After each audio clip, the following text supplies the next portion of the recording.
महाराज उसकी कृपा बिना संसार में कोई कार्य नहीं। मूल मंत्र का स्मरण करेंगे। बाबा देवाधिदेव महादेव से प्रार्थना करेंगे कि हे भोले बाबा, हे शंभु बाबा, हे कैलाशी, हे अविनाशी, हे उघड़दाना, हमारे मन के मनोरथ को पूर्ण करें।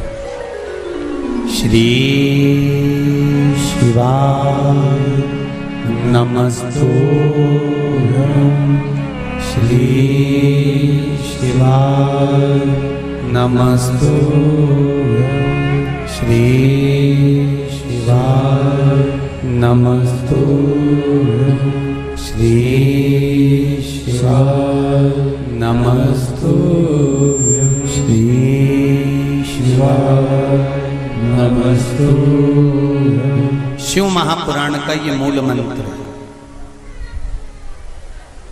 शंकर भगवान की पुराण तुम्हारे सम्मुख में है। भले आस्था चैनल पर कथा सुन रहे हो, फेसबुक यूट्यूब पर सुन रहे हो, चाहे एक वरेश्वर बाबा की पावन धरा पर ऑनलाइन शिव महापुराण की कथा को श्रवण कर, जहां बैठकर सुन रहे हो वह दिल से बाबा से अपने मन की बात इस मंत्र को बोलने के बाद अवश्य कह देना चाहिए। उससे विनती अवश्य करना चाहिए। तेरा ही दिया मैंने खाया पिया,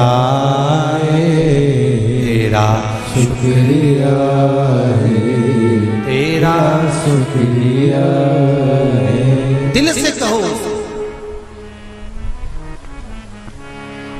हम तेरे भरोसे पर कथा सुन रहे हैं, हम तेरे सहारे सुन रहे हैं और तुझे साधना है। और ये साधता भी वही है, कोई दूसरा नहीं साध सकता। महाराज तलवार के घाव को सुई पर निकाल देता है वो मेरा शंकर ही हो सकता है, इसके सिवाय कोई दूसरा नहीं।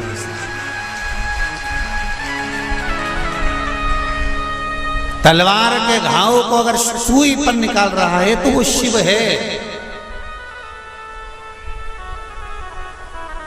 जो हादसा हुआ पूर्णिमा पर, वो अगर दिन में होता तो ये तलवार का घाव जैसा नहीं होता, और निकाल दिया सुई के घाव पर, सुई पर। ये शिव है, कोई दूसरा नहीं। कोई शंकर है, कोई दूसरा नहीं। वो कुबेरेश्वर महादेव है, साधारण नहीं हो सकती। भक्ति अविरल हो,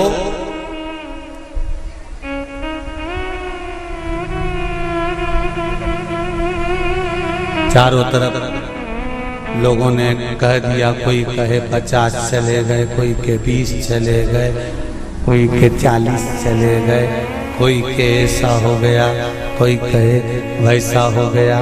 पर प्रकृति के आगे कुछ नहीं। कब कोरोना महामारी आकर चली जाती है, कब हवा तूफान आकर चले जाता है, किसी को नहीं। ये तो शिव है जो सादा चंचुला।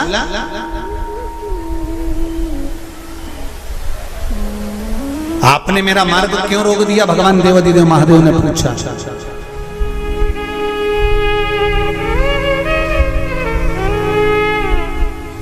आपने मेरा मार्ग क्यों रोका है? इस मार्ग को रोकने का कारण क्या? किस लिए रोका है? चंचुला देवी की आंख में जल भरा हुआ।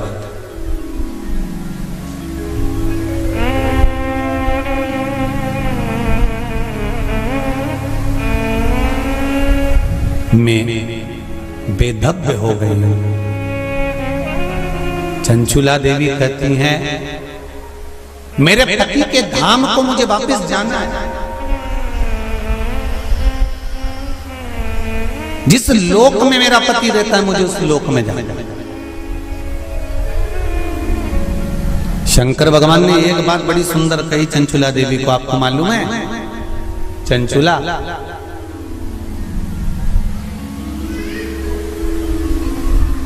देवता भी बैकुंठ में बैठकर सुखी नहीं है। देवता कहते हैं कि मेरे भोले के पास कैलाश धाम पर मुझे जाना है और मेरे शंकर के पास मुझे रहना है। और तुम कहती हो कि प्राण त्यागने के बाद मुझे पति के धाम को जाना है। चंचुला जी कहती हैं, प्रभु मैंने भी कोई ऐसा पुण्य का कार्य तो नहीं करा कि मैं बैकुंठ जाऊं। तो इससे अच्छा है मेरा पति जो चोरी करता था, छल करता था, बेईमानी करता था, कपट करता था, प्रपंच करता था, और वो जिस जगह पर है, बोले वो नरक में है, कहां है, मैं तो उसके पास में जाना चाहता हूं। शंकर भगवान ने कहा कि चंचुला तुम मृत्यु लोक में आई हो और पृथ्वी पर आने पर तुम्हारा पति प्रेत योनि में पड़ चुका है, तो क्या तुम प्रेत योनि में जाना पसंद करोगे?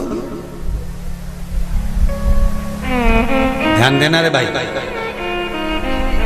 अगर कोई भूत बन गया, प्रेत बन गया, तो तुम भी भूत प्रेत बनना पसंद करोगे क्या? अरे बोलो तो जम के, नहीं ना। तुम क्या करना पसंद करोगे कि अगर कोई भूल से भी भूत बन गया है, प्रेत बन गया है, शिव महापुराण की कथा कहती है अगर बिंदु का प्रेत योनि में चला गया है तो तुम्हारा फर्ज है, अगर परिवार का कोई सदस्य अगर प्रेत योनि में पड़ा हुआ है तो उस प्रेत योनि से मुक्त कराकर परमात्मा के चरणों में जाकर रख देना, ये परिवार के सदस्य का कर्तव्य बनता है। इसलिए चंचुला देवी, तुम्हारा पति प्रेत योनि में है, तुम प्रेत योनि में जाने का विचार मत करो। चंचुला देवी, तुम तो एक काम करो कि वो पति प्रेत योनि से छूट जाए, उसके लिए क्या करा जाए वो विचार करा जाए। जैसे श्रीमद् भागवत कथा में आता है, आत्मदेव नाम का ब्राह्मण जिसके घर में संतान नहीं, पुत्र हुआ,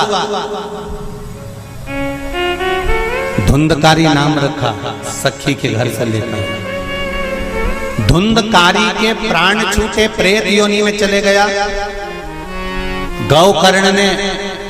गौकर्ण को मालूम पड़ा कि मेरा भाई प्रेत योनि में पहुंच गया है, तो गौकर्ण ने तर्पण आदि क्रिया करना प्रारंभ करी, भजन करना प्रारंभ करा, कीर्तन करना प्रारंभ करा, स्मरण करना प्रारंभ करा, मंत्र जाप करना प्रारंभ करा। और गौकर्ण ने उस मंत्र जाप के बल पर, उस भागवत कथा के बल पर, भगवान के बल पर, भगवत भजन के बल पर अपने भाई को प्रेत योनि से मुक्त करा दिया। एक बात आपको पहले भी कथा में कही है, आज फिर कह रहा है। शिव महापुराण की कथा सुनकर जो जहां से निकल कर जाता है, उस जगह पर जितनी जीवात्माएं कहीं एक्सीडेंट में, कहीं गर्भ में, कहीं कैसे ना कैसे शांत हो जाती हैं, वो जीवात्माओं पर हमारे शरीर की तरंग जब लगती है, जो कथा सुनकर जाता है, उसके शरीर की मात्र जो हवा लगती है, छूकर जाने वाली हवा, उसके द्वारा भी कोई प्रेत योनि में पड़ा हुआ होता है तो उसकी मुक्ति हो जाती है। ऐसी शिव महापुराण, उसका भी मोक्ष हो जाता है। इसलिए ऋण मुक्तेश्वर महादेव मंदिर उज्जैनी में लिखा हुआ है कि शिव महापुराण एक पीढ़ी को या 7 पीढ़ी को नहीं तारती। शिव महापुराण की कथा 71 पीढ़ी को तार देती है। वो शंकर की पावन कथा है, ये साधारण नहीं। शिव महापुराण की कथा सुनकर जाते जाते जाते जाते जिस मार्ग में जितने जीव हैं उनका कल्याण।